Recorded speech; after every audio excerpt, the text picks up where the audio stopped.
of the gold rush, and famous author, everybody knows who Mark Twain is, said that in a gold rush, the people who make the money are not the gold miners, it's the people who make the picks and shovels. So that's what we're seeing here today. And Harold here is from Bavaria in Germany. Back in 1853, a gentleman from Bavaria, Germany, his name was Levi Strauss, moved to San Francisco, and the clothing that they had in those days was all torn up. You needed special clothing for that environment of mining. So he used denim to make the pants, and he used copper rivets so the pockets wouldn't come out. So he developed a special new type of clothing that was very, very popular and very durable. I mean, for space, we're going to need a different kind of clothing, right? A spacesuit. But anybody know what Levi Strauss is worth as a company today? $5.7 billion. I looked it up. So that's the potential. He didn't make picks and shovels, but he made blue jeans for miners in that gold rush. So I believe that we're embarking on the next gold rush in space. And I'm a little nervous giving this presentation because I'm going to talk about some of the developments and trends in space today, and we've got a lot of experts here who know this a lot better than I do. So hopefully I don't make too many mistakes. I was looking at my slides this morning, and there was one omission that I'll confess to when I get there. But this is just my perspective. I'm going to give you some slides, and you may not be aware of all these developments that are going on that are going to create an enormous need for the Levi Strausses of the space generation, all the small companies like a Spire or Hello Space or whoever it is, or Space Tango, to provide all these services.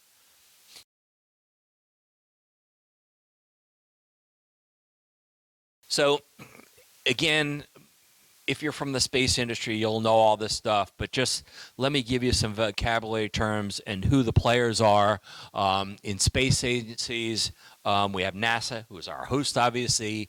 People pronounce it ESA, the European Space Agency. Russia, we don't talk to them too much. They're still a partner on the space station. Roscosmos, CNSA, China National Space Administration. They have one of two operational space stations, and they're targeted going to Mars as we are.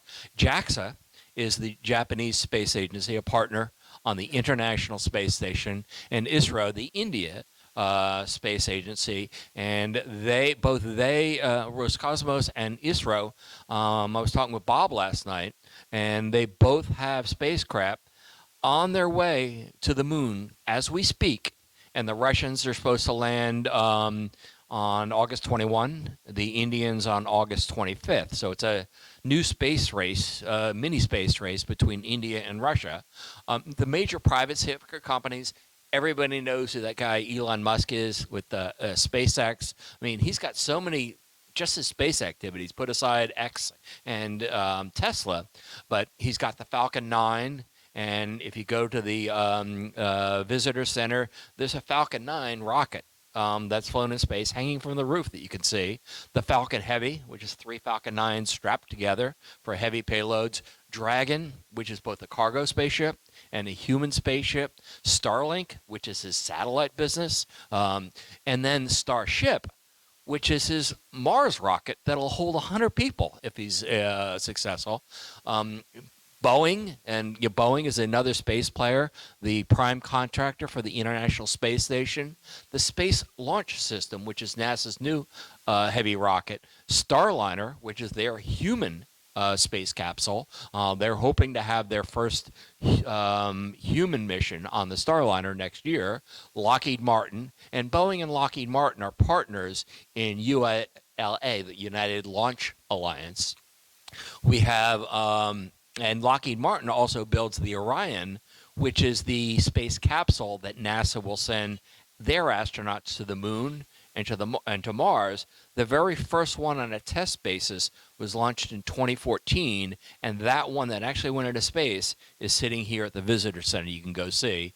Northrop Grumman, they make the solid rockets for both. They made them for the space shuttle as well as the Space Launch System, and the Cygnus cargo vehicle, which is an unmanned cargo vehicle that launches out of Virginia, Wallops Island, to restock the space station. And then out of Europe, there's Airbus, and they're partnered with Safran to make the Ariane rockets. Their next version, Ariane 6, is planned to launch in 2024, and they also make the propulsion module that helps the Orion go. It attaches to the Orion, and those rockets make the Orion vehicle go. And then there's hundreds of small companies, and we've seen a lot of them already this morning. And in my opinion, we're going to see hundreds more. And if you're an investor, you're going to be bombarded with hundreds and hundreds of pitches to invest in new IPOs. Again, the new gold rush. And which one of these companies will be the Levi Strauss of this gold rush? So let's talk about some of the developments that are going on. It's just some history. The first satellite, which shocked the world, then 1957 was Sputnik. Yuri Gagarin, the first person in space, wasn't an astronaut. He was a cosmonaut in 1961. The first human on the moon, Neil Armstrong. And what did he say when he got there? That's one small step for a man. For a man. The audio came through. He said, amen. And one giant leap for mankind. And then, again, the Soviet Union, the first space station, was 1971, Salyut 1. The first two, they never sent humans to them. Salyut 3 was the first one. Today, and I Googled this back and forth, there's some conflicting data sources, about 9,000 satellites in Earth orbit, and some of our representatives today own some of those satellites. There's 10 humans in space at all times. 3 on the Chinese space station and 7 on the ISS. More when they do astronaut changeover, so they'll have some changeover in the crew. There's actually 7 human-rated spaceships operational. And when I say that, I'm cheating a little bit. If they've sent it up, but they haven't sent it up with humans yet, I'm considering that operational. India's human space program is, they've already launched that, or they're going to launch it twice next year without humans. And then in 2025, India will put their first. So the Chinese are taikonauts, the Russians are cosmonauts, we're astronauts. I don't know what the Indians are going to call their, but they'll probably have a different term for their astronauts. But in the year 2020, there were just 2 human-rated spacecraft, right? The Russian Soyuz and the Chinese spacecraft, but the U.S. didn't have an operational human spacecraft in 2020. And U.S., Russia, China are all planning to send astronauts to the moon, and many countries are sending unmanned missions, including 2 that are on their way today. And SpaceX, they want to make humankind multiplanetary, so that's their goal. And as I say, we're going to go through this in more detail. Today we have 2 space stations in orbit. There's 8 planned, and probably more than I missed.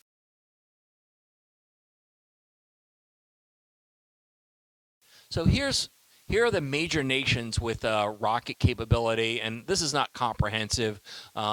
And generally, you break it down between light, medium, heavy, and then the next slide we'll talk about the new category. I call them massive rockets. But the U.S., we talked about Rocket Lab.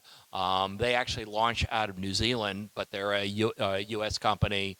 Northrop Grumman has the Antares, SpaceX Falcon 9, ULA Atlas V in the medium category. And then on the heavy side, SpaceX has the Falcon Heavy. ULA is planning the Vulcan Centaur that's supposed to launch in December for the first time. And then they have the Delta IV, which will have its last launch in February of next year. So that's an older technology. Europe, they don't have anything flying right now in the heavy category, but Ariane 5, their old rocket, is now retired, and Ariane 6 is planned to launch its first launch They're hoping next year. It's been delayed a number of times. The Russians, I mean, they have more history and more experience in space than any other nation. Today, obviously, we have a little falling out with them due to Ukraine. But, their Soyuz 2, incredibly reliable, 162 launches, going all the way back, as I say, to 1957. China has made tremendous progress. They got some help from the Russians to start, but now they've leapfrogged them, and they've got a space station in orbit at all times with 3 taikonauts on it. They've got resupply vessels, and they're adding to that space station. Japan has a light rocket, the Epsilon. Their Mitsubishi makes the H-2A, which is going to be retired. The H-3, its first launch was unsuccessful, but that's the follow-on rocket for the H-2. And then India, a little simpler program, but they've got a light, a medium, and a heavy. The heavy is the LVM-3, and India's actually had, I was surprised when I looked this up, 58 launches.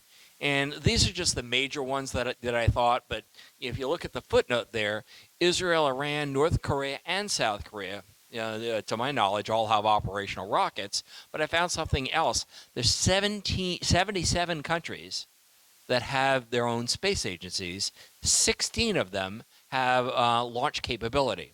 So, for example, Canada has a space agency, but they don't have a launch capability. But there's 77 countries, and 16 of those have their own launch capability.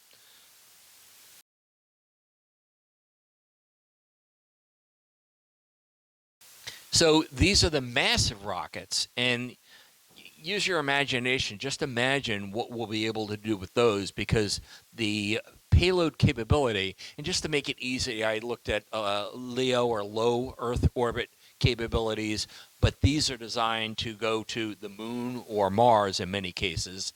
And NASA, the Space Launch System, just this year they had their first launch unmanned, and it was very delayed, many years, but it was completely successful when it went off. So that's now how to launch Starship. That's the SpaceX vehicle, and much more massive than anything else even planned.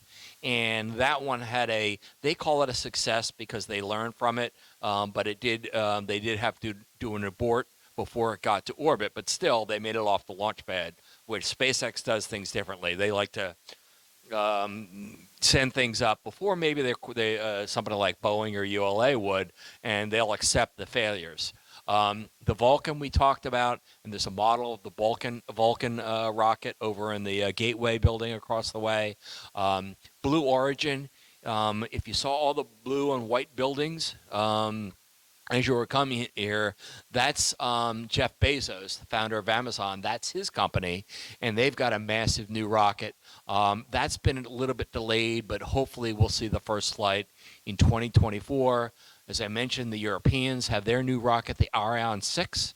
Have it's again delayed. It'll have its first launch hopefully next year. And then the Chinese have a massive rocket. They're not very creative in terms, they call all their rockets Long March, with a different number. But then their massive rocket is the Long March 9, and their first launch of that is planned for 2033 with 330,000 pound capability to LEO. So if even some of these become operational, and 2 of them have already had their first launches, that's going to give humankind a tremendous collective capability. And these rockets that large, it dramatically reduces the cost, to send a kilogram or a pound to orbit. So think what you can do if the launch cost, because that's been a key constraint today.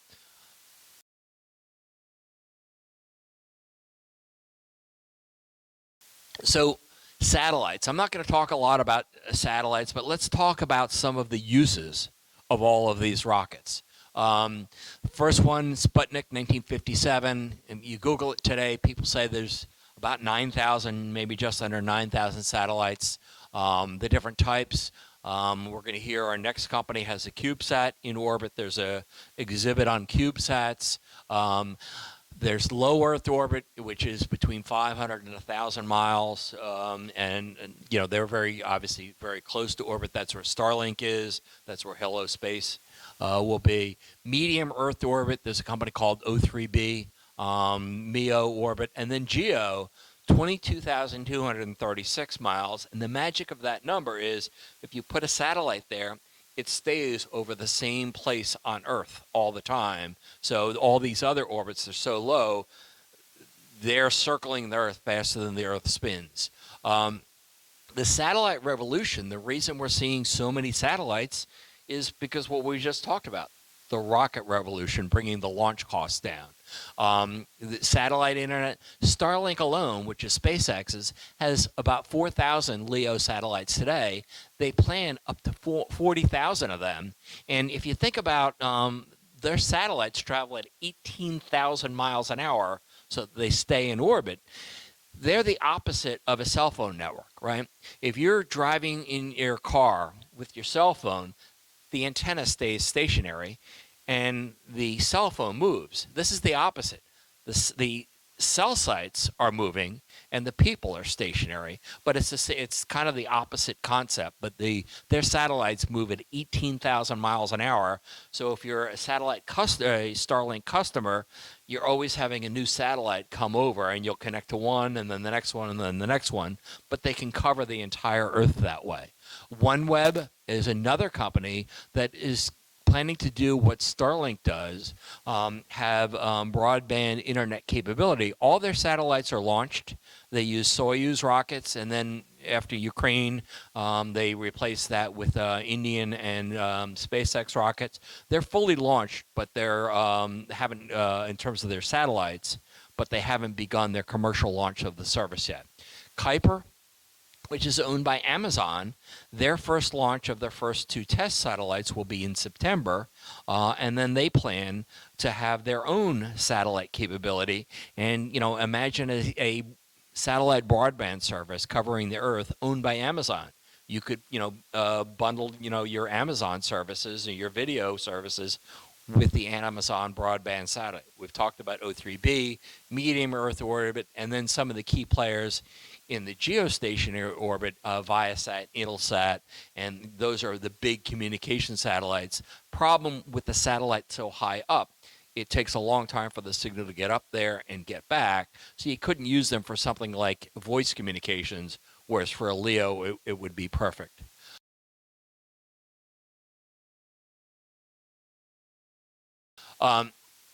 Cargo vehicles, right? All the space stations, the astronauts need food, they need clothing. One thing they don't have on the space station is a washing machine. So they send clean clothes up all the time, and they just take their dirty clothes and send them back down to burn up on re-entry. So we actually have 3 cargo vehicles that are now retired. There's a huge exhibit you should see today on the space shuttle here. They have the shuttle Atlantis, which is really impressive. The Japanese have retired their HTV. Their HTV-X is in the works. So they hope to launch that soon. Europe used to have one to go to the space station called the ATV. They've now retired that. So today, China has their Tianzhou resupply vehicle. We talked about Northrop Grumman has the Cygnus vehicle. SpaceX, they've retired Dragon 1. Now they're using a new version, Dragon 2 cargo vehicle. And the Russians, old reliable, they call it the Progress vehicle.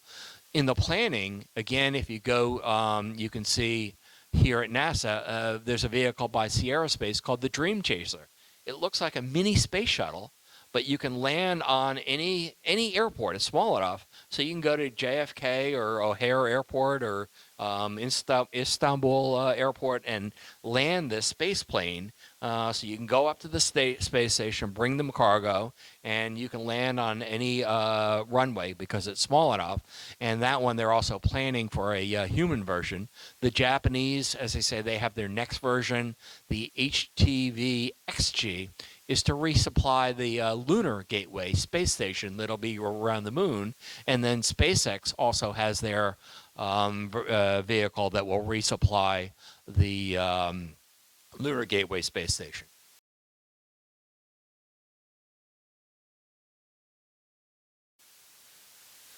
So we talked about spacecraft. So retired. The U.S. They started with the Mercury capsule, and there's a model of that here. That was one person. That's where we set Alan Shepard up right after Yuri Gagarin. The Gemini fit two people, and you can go here right here in the rocket garden, and you can sit in a mock-up of a Gemini and see how small it is. It just fit two people, but they did a lot of tests, like the first rendezvous between two ships in space, the first spacewalk out of that vehicle, the technologies that NASA needed for the Apollo mission. And the Apollo mission is obviously were the missions that went to the moon, landed on the moon 6 times. They did 3 visits to Skylab and then 1 docking with the Soyuz, the Apollo Soyuz test mission, which was the final mission of Apollo in 1976, and then the space shuttle. 135 missions, 2 they had fatal crashes, but very successful, and now retired. Operating today, we've talked about SpaceX has their Dragon 2. Boeing has launched the Dreamliner twice, not yet with humans, but they are about ready to, in their first one with the Dreamliner capsule plan to go to the space station, will launch with humans as early as next March. NASA has the Orion vehicle, and again, that's already launched in space twice. The last time went around the moon without humans on it, but they plan to do the first one with humans on it next year.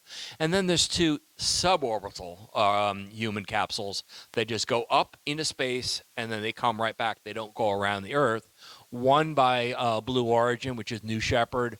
One by Richard Branson, Virgin Galactic, and they launch out of New Mexico. They have a special plane that takes this smaller space plane rocket up into space, and they can fit about a half a dozen people. Richard Branson himself went up on that. Jeff Bezos went up on his. So we have suborbital space. And one of the interesting things that I thought Space Tango said is some of their technology, they don't need to be on a space station. They don't need to be orbital. So you can do a lot of things just being in space for a short period of time. And then we've talked about on a planned mission, we have Dream Chaser, which is the cargo version is going up. And then SpaceX has Starship. And then Russia has their first rocket manned vehicle was the Vostok. And that's where they sent Yuri Gagarin up, one person, a modification of that Vashkad, my Russian's not very good. They had a space shuttle, the Buran. It only went up once. It wasn't all that successful. But the Soyuz has been very successful. And for about a decade, they were the United States' only capability to get humans into space on the Russian Soyuz. The Chinese with the Shenzhou capsule. They've had very successful missions. That's today operational. India is planning with their Gaganyaan. I think my Indian is not very, or Hindi is not very good, but Gaganyaan. They plan 2 unmanned missions next year, and then they're going to put the first Indian astronauts into space in 2025. So there's again an explosion in the human capability.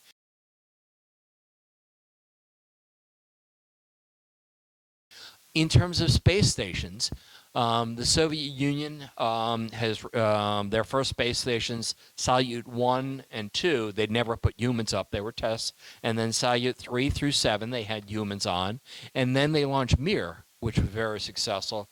The U.S. sent the space shuttle to the Mir space station, and the U.S. had Skylab, and Skylab failed and crashed back to Earth before we got the shuttle operational, so we could never send the shuttle to the Skylab.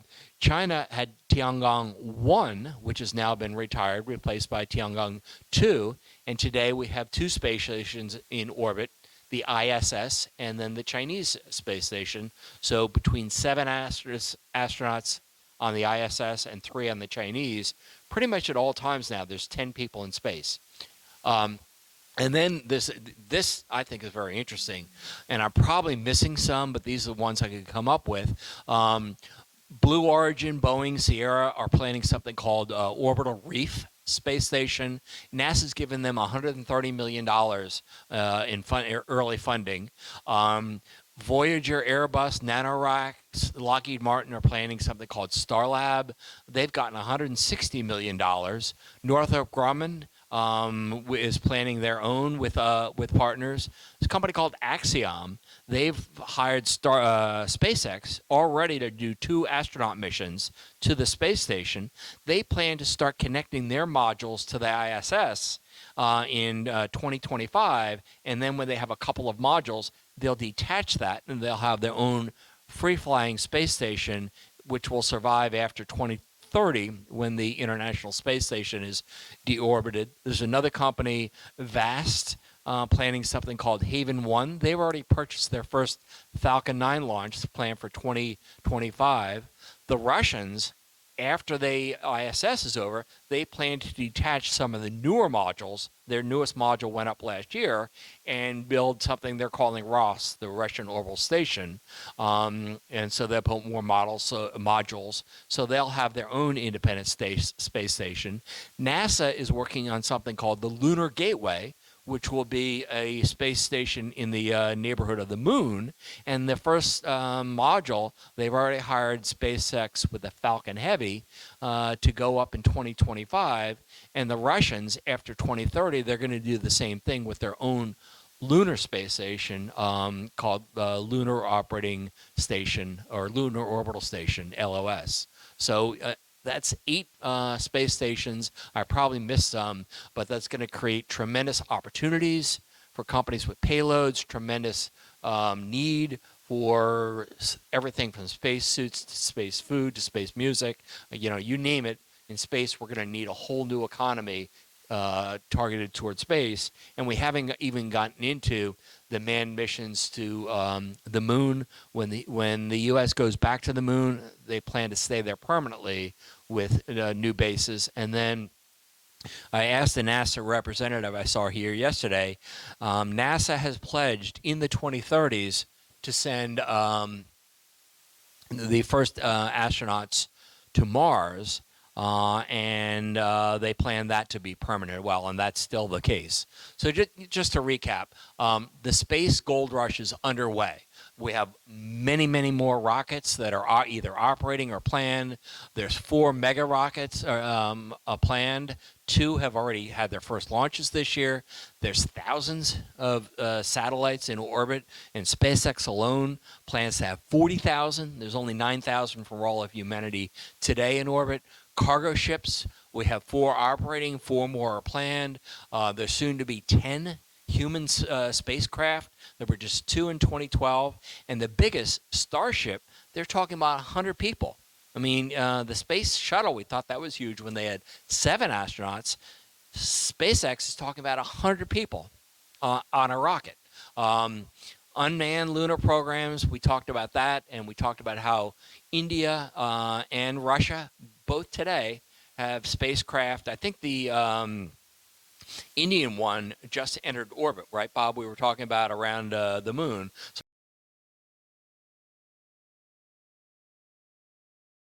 So just this week.